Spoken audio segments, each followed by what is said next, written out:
Ladies and gentlemen, welcome back to Across the Ocean. My name's James in Miami. And this is Matthias, straight from Zurich.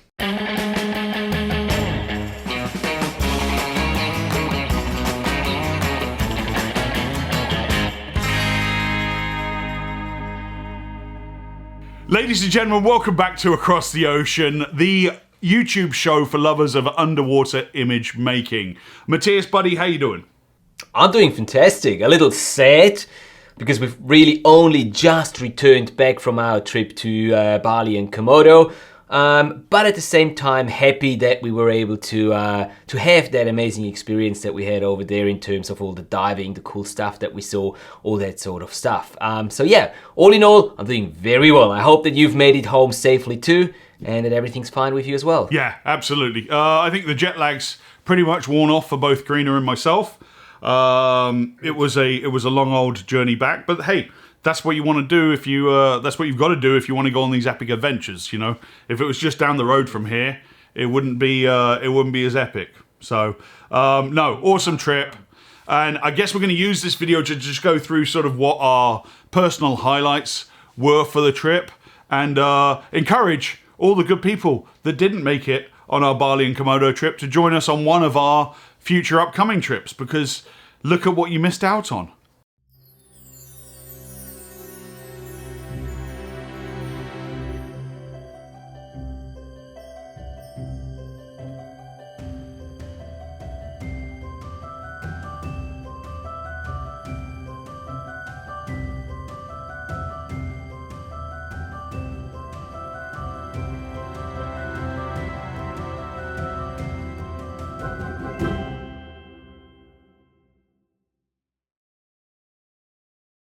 So, Matthias, what was your number one absolute favourite highlight from the whole time that we were in Indonesia, both Bali and Komodo? That's a very difficult question, and honestly, and we talked about this before we started rolling the camera, there were so many highlights for me diving-wise on this trip that it was really hard to pick one that is my absolute favourite one. But I still think I'll have to go with the two Manta dives that we did in Komodo, Manta Alley, which was an absolute fantastic experience for myself. I don't think I have seen this many mantas in one single dive in a very long time, if even ever. And for Sebastian, it was even more special because those were his first mantas that he's ever seen. So that was just incredible. And I think we were very lucky with the way we timed the dive there, because there was no other groups in the water as we got in there, and we were able to get down there, spend like a couple of minutes in like 25 meters with the mantas at the bottom of the cleaning station. And then we were able to, group by group, ascend up onto sort of the higher part of the cleaning station in about 15, 16, 17 meters of water, and spend a little extra time with the mantas there. And no joking, there were, I counted, I even got a recording with like 9 mantas in the frame, and at one point I even counted 12 that I was able to see all around myself. And that's something that, as I said before, I don't think I've experienced that many mantas on one single dive and being able to see all of them at the same time before. That was very, very special even to myself, and I'll be honest, I've seen a couple of mantas in the past, but that was a very special experience and a very special 2 dives for me. Yeah, no, it was epic, and that was number one on my list too, but you stole that point from me. So oh, was it? I was of course first. The manta. No, to your point, like if you go on a dive and you see a manta, like when Karina and I went to Hawaii for our honeymoon, we were doing a shore dive, and on our first dive, a manta came swimming by, and it made our day. We were like high-fiving and whooping, and we went for a dinner afterwards, and it was Karina's first manta. We saw one manta. This was just Manta City. They were just, it was absolutely insane. So yeah, I would definitely liken it to the night dive in Kona, where they set up lights to make feeding stations for the mantas. Mm-hmm. But this is completely wild. Yeah. It's natural. It's not a feeding station, it's a cleaning station. They're coming through to get their gills cleaned by all the cleaner fish and so on. And they're just there. There's no human interaction or messing about. And that's the thing that I took away from that was, wow, so many mantas, and they're just there behaving naturally without any human shenanigans going on. So that was epic, man. That was super cool. Since you took the Manta point, I'm going to go back to my default setting, which is Wreck Diver, as you know. As you know. Yeah. So I would say a definite... I expected that. Absolutely. Absolutely. So we only did one wreck dive the whole time we were in Indonesia, but it was an absolute banger. The USAT Liberty, United States Army Transport Vessel, Liberty, just south of where we were at the resort in Bali on our first week of the trip. And it did not disappoint. For me as a wreck diver, part of it is the history, part of it is the maritime architecture, the structures of the wreck. This is a big beast of a wreck lying on a slope about 20 meters to the bottom and only 5 or 6 meters to the very top, the shallowest part. And the wildlife on that wreck was absolutely spectacular. We had an octopus out in the sand just putting on a show and dance for us. We had a huge hawksbill turtle, which made our friend Addy incredibly happy. And everything from macro to wide angle, sweet lips in the shallows, in the dappling sunlight underneath a coning tower, and just an epic dive. I only got to do it once. Some people in our group got to do it a couple of times, but definitely a dive that is highly recommended if you're in Bali and could easily have been repeated. I wish I'd have got a second dive on it. But so that was my number one highlight, seeing as, the mantas, we already talked about the mantas. I like the mantas. I like it a lot. Yeah, I see that as being a number one too. That's very close up there in my ranks too. And I just really want to stress that even though it is a wreck dive, as you were saying yourself, the marine life that is around that wreck, even if you're not into wreck diving, and I mean people know I'm not very interested in wreck diving. It's not one of my interests, but that specific dive, I could do it over and over and over again, simply because there is so much life accumulated around that area and you see something new every single time you go there. So as James said before, if you are going to Bali anytime soon, make sure that is on your list of dives that you need to do when you're in Bali. Yeah, 100%. What else? What's your next highlight? Yes, moving on to my second highlight, and I think the second highlight for me was all the really cool muck dives that we were doing in Bali and around the Batu resort where we were staying. It is an area that has predominantly muck sites. There's a couple of reef sites as well, but they are not in very high numbers. It's mainly just muck diving around there, but it is some of the best muck diving that I've done in a very, very long time. The amount of stuff that we were seeing during those dives is just incredible. From all different types of nudibranchs, crabs, small little octopus, and all that crazy stuff that you can see. And this is gonna make you very happy, I hope. I also finally got to see my ornate ghost pipefish that I was looking for in the Philippines so desperately. The guides at Batu were able to show me actually a couple of those on all those muck dives. So I was very happy about that.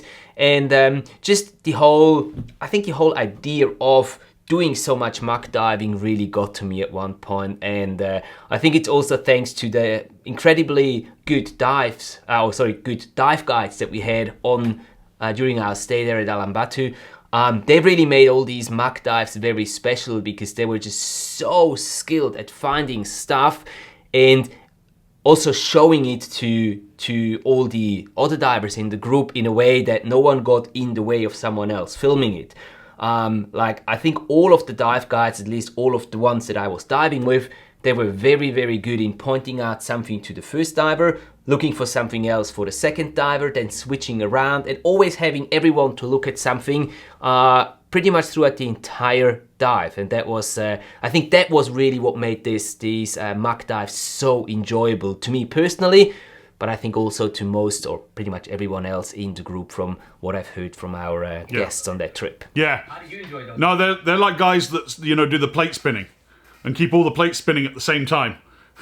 And then running around making sure everyone's super, interested and has something to look at. It's amazing how they manage that. So yeah, no, agreed. You know, I'm not a massive muck diving guy and macro guy. It takes a level of patience that I simply don't possess in my personality. But I did my best. I tried. I got a couple of okay shots, I think. I got some stills and stuff from our time there as well. So I mean, we had a lot of people in the group who are muck enthusiasts, shall we say, and I think they were all blown away by the quality of the muck diving there for sure. Let's move down for the second week then to Komodo. I think, I'm going to mention the dragons. It's not a diving thing, but of course, if you're going to Komodo National Park, in the afternoon, we took one afternoon off. We took the whole group ashore and we went to the national park. We had the national park guides, a lot of them. There was like 5 or 6 guides for our group. And they walked us into the forests and we got to see Komodo dragons in the wild, in their natural habitat, and that for me personally was a huge bucket list tick. Non-diving, I know, but it was amazing. Everyone got their photo taken with this really lethargic dragon that had just eaten. But they're terrifying beasts. I would not want to get on the wrong side of one. That's for sure. No, not at all. But also the diving in Komodo, absolutely world class. I'd put it up there with Raja. I put it up there with Palau, which I always quote. People always ask me, on Divers Ready, where's your favorite place to dive? I always say Palau.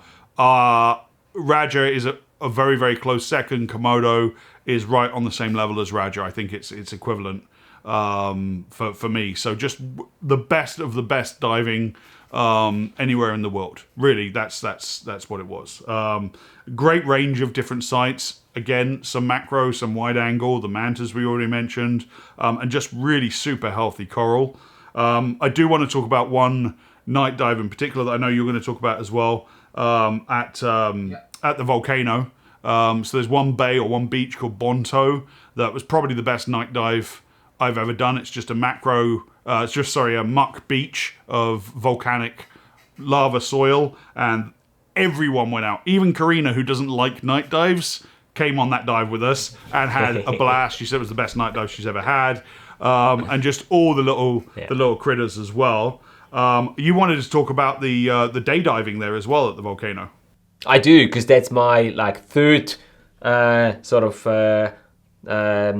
tip, but my third memory of being amongst the best parts of this trip, which is the diving around the Sangyang island, I think it is. And I don't think the volcano, maybe the volcano is called that way too, I don't know. But around this area, it was the last day before we headed out of Komodo National Park and back towards Bali. And the diving there was just really, really interesting. Like on the first dive site in the morning, it was a dive site where you could actually see little bubbles coming out of the black, dark sand. And it's got something to do with the active volcano releasing some gases through the soil, and these gases just bubbling up on the dive site. This is really interesting because everywhere you can see these little bubbles coming out. It's like, how you have it in the spa, these beds where you can lay on and then you've got all these bubbles that stimulate your body. It reminded me a little bit of that. So that was very interesting. And then the next 2 dives we did were pure muck dives there. And as we heard before, I really love that type of diving. So I was really happy to just get in there with my macro lens. And again, ton of different things that we're able to see and play around with. Again, more ornate ghost pipefish, some special octopus, I think we saw a mimic on that dive, on one of those dives there too. Plenty of really, really cool stuff. And because it is a black, dark background, the imagery, whether that is photo or video, comes out really special because you just have a very unique contrast and saturation to the images, because you're not filming something on a white sandy background, but it's a dark background which just intensifies the very vibrant colors of the things that you can see there. And I think it makes for some really unique looking imagery. Also with the corals on that background, it just looks very spectacular in my opinion, and I've really, really enjoyed that day. I think all in all, that was my favorite day, looking at it as a complete day, my favorite day of diving on that trip. How much fun were the stingrays on that dive in the shallows? Oh, ton of fun. I mean, it was funny. I haven't really consciously observed this before, but on this dive there was like a little cleaning station for stingrays, and there must have been like 5 or 6 of these stingrays, the blue spotted stingrays, just circling around, and you could just sit down there. And I sat there for probably 20 minutes while the stingrays just came in, sat down, kind of got stood up a little bit, got cleaned by the cleaner brass, took off again, the next one came in, and even if you got a little too close and scared them off, you basically could have just waited there for like another minute or two and they would come back and do the same thing again. So it was perfect. They put on a little show for you. Yeah, I got to spend some time with 2 of them that I don't know what the marine biologists would say about this, but they seem to be playing in the bubble vents. They would purposefully circle through the bubble vents like it was tickling them or whatever, but it was hilarious. There was the sulfur gas vents that were filtering up through the sand that you mentioned, and they just seemed to be circling through, specifically through the bubbles. And I was like, oh, that's just a weird thing. And the other thing as well is you're very easily reminded you're on an active volcano because you can hear it rumbling underwater. And that was the first time I've ever experienced that. That was new for me, was hearing a volcano grumble while you're, underwater. You're like, oh, okay. And I don't know, did you stick your hand in the sand at all? I did. Yeah. I did, yeah. Several times actually, because I wanted to try in different locations to see how warm it would be. And it's funny, it's differently in different locations, depending on where you put your hand in the if you sand. put it near where the bubbles are coming out, it's hot. It's a cool experience. It's like, oh, okay. Yeah. I would like to talk about Cauldron as well. I think that was probably my favorite dive site. It's gone viral a bunch of times on the different diving TikTok, Instagram reel, whatever, the section of that dive called Shotgun, where you see people just getting shot out, blown through this little sort of canyon area where the tide is forms a natural chicane and filters you through, and you get blown out the other end, and it's like supposed to be very rapid. We didn't have that. It wasn't the right time of the tide for us to be experiencing very, very rapid currents in that way. But I just want to talk about what an awesome dive it was. I just thought it was a great dive site, and it's kind of a tale of two halves because the entryway into the chicane is almost like a canyon. You've got these sort of cliff walls you're swimming between, really interesting coral formations, and then you go through the valley, get spat out the other side, and then you're just in a beautiful shallow reef. And I had a white-tip shark playing with me at the end of that dive for ages. Really great direct sunlight, really great visibility. I took some of my best stills photos on that one single dive, and also recorded some awesome video. So love that it's easy for me to switch between video and photo on the same dive without, and just capturing both of that imagery. And I just really felt like that was a dive that felt like something out of Lord of the Rings or some kind of like fantasy movie, just epic scale, huge rocks and just vivid colors. So that was probably one of my single favorite dives, besides obviously the Manta and the wreck. Got to add that. Yeah. I can see that. I can definitely see that. Well, but see what you did there? It's not a one single favorite dive besides da. So there were so many of these dives. It's impossible. Well, I'll tell you this, we didn't have any bad dives. Yes, that's very true. Normally on a trip you always have like 1 or 2 dives where we go, I could have skipped that dive. I don't feel like that about any of the dives that we did. Not a single one, And that speaks for itself really. That the area, Bali, Komodo, they really do have world-class diving, and maybe we also should say that we were probably a little bit lucky in terms of the conditions that we got as well. Visibility was fairly good. We didn't really have strong waves or currents or anything like that, even though I would have liked a little more current in Komodo from like an adventure experience point of view. But the filmmaker, the underwater videographer inside me is very grateful that we didn't have stronger currents, because it was allowing me to spend extra time with certain subjects that I wanted to film, and I was able to, with my own power, just stay in one place. Even if there was a slight current, it was never so strong that we weren't able to maintain our position and get the shot that we wanted. Also talking about the Cauldron, the shotgun that you mentioned before, even though it was it was nowhere close to what people, like what is in social media and what people hype it up to be with the current shooting you through there. And our guides were saying that it was probably at the weakest they have seen for a very long time due to the moon phase and the tides and everything. Nevertheless, I tried, once we got shot through that, well, it wasn't shot, but pushed through that little opening, I tried to swim against the current because I saw a turtle on the other side and wanted to get to it, and it was close to impossible. And that was kind of the weakest it ever gets, you know? So even at the weakest point, you cannot swim against the current that pushes through there. I can only imagine what it must have been like if there was like a ripping current. Oh, absolutely. Yeah. No, I was very, very thankful for that. Yeah, and I agree. Also on the subject of Viz, like the staff were playing down Manta Alley. I mean, Manta Alley's a world famous dive site. And they were like, oh, you know, the Viz at this time and the current and the tides are doing this and, you know, don't expect great Viz. I thought the Viz there was brilliant. You know, it wasn't gin clear, but it was definitely, you could see mantas from a long, long way away. So I was very happy with that. So definitely agree. Yeah. What else have you got lined up? Because you had a trip announcement recently that we should talk about. I did, yes. I used the opportunity on the trip itself to announce the next underwater videography workshop that myself and Sebastian are planning, and it's going to take place in April next year, so April 2025.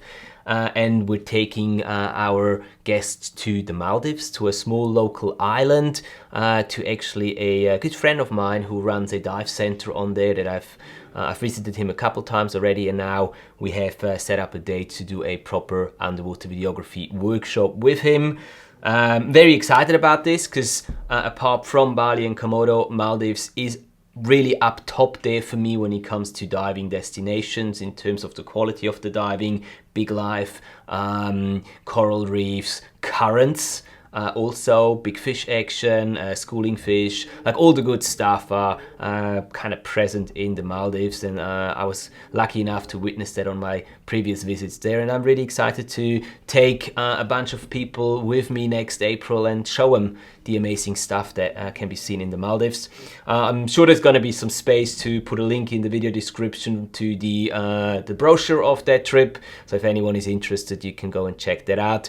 A couple of spots have already been taken. As always, we have limited spots available.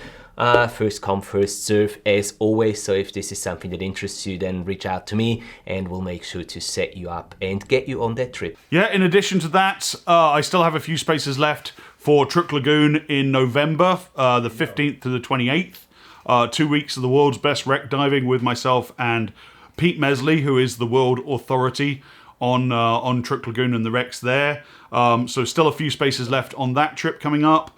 And we've got the Sardine Run next July, which is going to be our third installment of running the Sardine Run after 2021 and 2023. So July 2025, to come and see more dolphins than you could shake a stick at, humpback whale migrations, bride's whales, bronze whaler sharks, and the sardine bait balls being feasted on by a range of different seabirds, as well as, of course, the stunning South African topography, scenery, and countryside that we immerse ourselves in. So that's not to be missed as well. Matthias and I will be talking about our planning group trip as soon as I've got the details together for 2025, and I'm sure that release will be upcoming. Can't wait for that. Yeah, thank you very much, James. It's been a pleasure spending that time with you in Bali and Komodo. Lot of laughs. As always, and I can't wait. Yeah, absolutely. And yeah, that's true. Also true, yeah. And I can't wait for the next trip that is going to take us to another one of probably the best diving destinations in the world, but I'm not going to be talking or revealing anything else yet. This is going to come up as soon as we've got all the details. I love it. And that should happen very soon. Thanks so much for watching. We'll see you in the next one. Bye-bye.